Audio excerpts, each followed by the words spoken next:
are you ready? I was born ready. Great, so our first class is astronomy. Let's go then.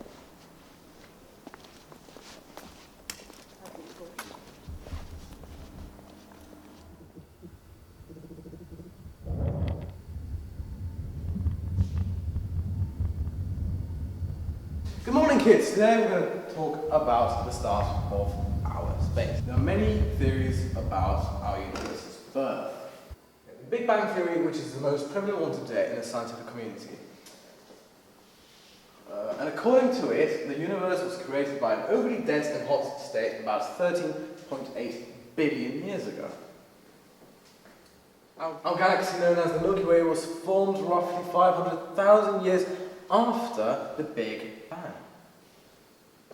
The Milky Way belongs to the spiral galaxies, and 90% of it consists of stars and the rest are gases. Any questions? You. What other kinds of galaxies are there? Well, there are spiral, elliptical, and even irregular ones. Okay. Right, now let's see how our solar system was born, shall we? The formation of the solar system began 4.6 billion years ago with the gravitational collapse of a small part of a giant cloud. Most of the collapsing mass was collected in the centre, forming the Sun, while the rest formed moons, asteroids, and other small system solar bodies, and the planets, including Earth. Then, after billions of years, life began on Earth. Right, a question? But how did that happen?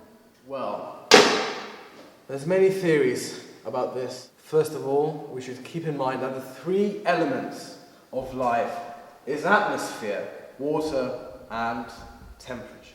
But where did this water come from? Did it come from asteroids? We don't know. Okay, the theories about water's appearance on Earth. It appeared on Earth from zirconium crystals. The second theory is it has always been trapped inside minerals.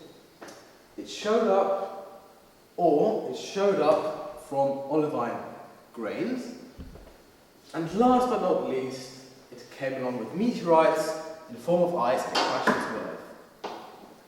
However, chemical analysis of meteors found in the Antarctica reinforces the theory that life's structural elements came along with meteorites. This meteorite, known as the Gravenon Tax 95229, is proven to be rich in ammonia and nitrogen, which composes the base of proteins and DNA, and is considered to be an essential component of life in the form as we know it today.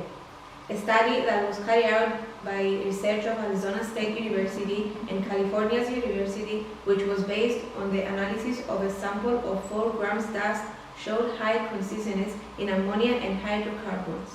That made the researchers claim that meteorites like this one might have crashed on the Earth's surface many billions of years ago and brought necessary components for life to form, along with them on young planet Earth. The detection of nitrogen on Antarctica's meteorite is considered an important indication which reinforces this theory. However, there is evidence that ammonia wasn't plenty on young Earth. Where did it come from then? Perhaps it appeared only after the meteorite collisions. What if we told you aliens exist and we have found them? But let's take it from the beginning. As the teacher said earlier, a few millions of years after the Earth was born, living creatures appeared. Yet the question is when, why, and how life began on it. As we all know, an important substance of life is H2O. In other words, water. Therefore, for life to exist on Earth, water is significant. But here's the twist. Where did the water come from in the first place? The theory that drew our attention the most was the last one mentioned by our professor. According to that one, comets that clashed on Earth's surface for billions of years brought water with them in the form of ice, which later melted and covered Earth with liquid water. So based on this theory, what if these comets brought more microorganisms apart from the water's elements, which later evolved into life as we know it today? So does this mean that we are the actual aliens we've been looking for all these years? So if this theory is right, does this mean that we are terrestrial emigrants on Earth? Yes, what we're arguing is that while we've been searching for alien life somewhere else, the answer may have been just under our nose. Literally. Be open-minded. the universe is enormous and being the only form of life that exists is probably impossible.